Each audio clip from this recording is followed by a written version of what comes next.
नमस्कार मित्रांनो, आपल्या राज्यात महिलांच्या सक्षमीकरणासाठी सरकार वेळोवेळी नवनवीन योजना घेऊन येत असते. पण आज मी तुम्हाला अशा एका अत्यंत शानदार आणि वेगळ्या योजनेबद्दल सांगणार आहे, ज्याचे नाव आहे आई योजना. मित्रांनो, महाराष्ट्र सरकारने पर्यटन विभागांतर्गत महिला पर्यटन धोरण आई लागू केले आहे. या योजनेचा मुख्य उद्देश पर्यटन क्षेत्रात महिलांना मोठ्या उद्योजक बनवणे आणि महिला प्रवाशांसाठी पर्यटन सुरक्षित आणि स्वस्त करणे हा आहे. या माध्यमातून महिलांना आपला स्वतःचा व्यवसाय सुरू करण्यासाठी लाखो रुपयांची मदत आणि पर्यटनासाठी विशेष सुविधा मिळणार आहेत. तर ही आई योजना नक्की काय आहे, याचे मुख्य लाभ कोणकोणते आहेत आणि घरातील महिला किंवा महिला बचत गट याचा लाभ कसा घेऊ शकतात, याची A to Z माहिती मी तुम्हाला आजच्या या व्हिडिओमध्ये सोप्या भाषेत सांगणार आहे. व्हिडिओ खूप महत्त्वाचा आहे, त्यामुळे तो शेवटपर्यंत नक्की बघा. मित्रांनो, पर्यटन हा जगातील सर्वात वेगाने वाढणारा क्षेत्र आहे. या क्षेत्रात महिलांचा सहभाग वाढावा म्हणून सरकारने आई नावाने महिला पर्यटन धोरण तयार केले आहे. या योजनेअंतर्गत सरकारचे दोन मुख्य उद्देश आहेत. पहिला, महिलांना पर्यटन क्षेत्रात व्यवसाय सुरू करण्यासाठी आर्थिक मदत आणि प्रशिक्षण देणे, आणि दुसरा उद्देश महिला पर्यटकांना प्रवासादरम्यान सुरक्षा आणि विशेष सुविधा प्रदान करणे हा आहे. मित्रांनो, आता आपण समजून घेऊया की या योजनेच्या माध्यमातून महिलांना थेट कोणकोणते लाभ मिळणार आहेत. सरकारच्या महाराष्ट्र पर्यटन विकास महामंडळाच्या MTDC रिसॉर्ट्समध्ये ऑनलाईन बुकिंग करताना आता सर्व महिलांना वर्षातील ठराविक वेळेत किंवा महिला दिनाच्या निमित्ताने 50% मोठी सूट दिली जाईल.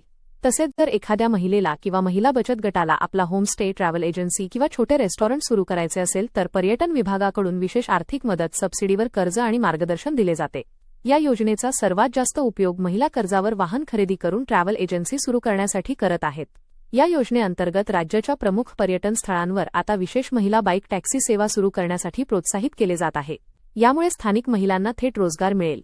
MTDCच्या माध्यमातून केवळ महिलांसाठी विशेष आणि सुरक्षित वुमेन ओनली टूर पॅकेजेस आयोजित केले जातील, ज्यामध्ये बसचे ड्रायव्हर आणि गाईड सर्व महिलाच असतील. पर्यटन स्थळांवर महिलांसाठी विशेष हिरकणी कक्ष आणि स्वच्छतागृहांच्या निर्मितीवरही या योजनेच्या माध्यमातून विशेष भर दिला जाईल. मित्रांनो, जर तुमच्या घरातील कोणत्याही महिलेला या योजनेचा लाभ घ्यायचा असेल तर त्यासाठी काही पात्रता पूर्ण करणे आवश्यक आहे. चला आता जाणून घेऊया की त्या कोणकोणत्या आहेत. सर्वात आधी, लाभार्थी महिला महाराष्ट्राची रहिवासी असली पाहिजे. यानंतर महिला स्वतः वैयक्तिकरित्या किंवा महिला बचत गटाच्या माध्यमातून या पर्यटन व्यवसायात उतरू शकते. ज्या महिला आपला स्वतःचा पर्यटन व्यवसाय, हस्तकला व्यवसाय किंवा ट्रॅव्हल्सचा व्यवसाय सुरू करू इच्छितात, त्या सर्व महिला या योजनेसाठी पात्र आहेत. आता सर्वात महत्त्वाचा प्रश्न हा आहे की या योजनेसाठी अर्ज कुठे आणि कसा करायचा. जर तुम्हाला किंवा तुमच्या घरातील महिलांना या योजनेचा लाभ घेऊन व्यवसाय सुरू करायचा असेल तर तुम्ही महाराष्ट्र पर्यटन संचालनालयाच्या अधिकृत वेबसाईटवर जाऊन सविस्तर माहिती पाहू शकता. तसेच तुम्ही तुमच्या जिल्ह्याच्या MTDC महाराष्ट्र पर्यटन विकास महामंडळाच्या प्रादेशिक कार्यालयात जाऊन या योजनेचा फॉर्म आणि अनुदानाची माहिती थेट मिळवू शकता. तर मित्रांनो, आई योजना महाराष्ट्रातील महिलांना आर्थिकदृष्ट्या स्वावलंबी बनवण्यासाठी आणि पर्यटन क्षेत्रात क्रांती घडवून आणण्यासाठी एक अत्यंत उत्कृष्ट योजना आहे.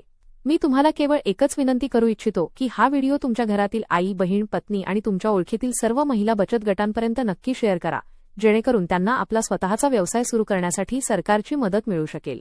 तुम्हाला ही आई योजना कशी वाटली हे मला खाली कमेंट करून नक्की सांगा. जर माहिती आवडली असेल तर व्हिडिओला एक लाईक करा आणि अशाच अत्यंत महत्त्वाच्या सरकारी योजनांच्या माहितीसाठी आमच्या चॅनलला आत्ताच सबस्क्राईब करा आणि बेल आयकॉन दाबायला अजिबात विसरू नका. भेटूया पुढच्या व्हिडिओमध्ये एका नवीन माहितीसोबत. तोपर्यंत प्रगती करत रहा, सुरक्षित रहा. धन्यवाद.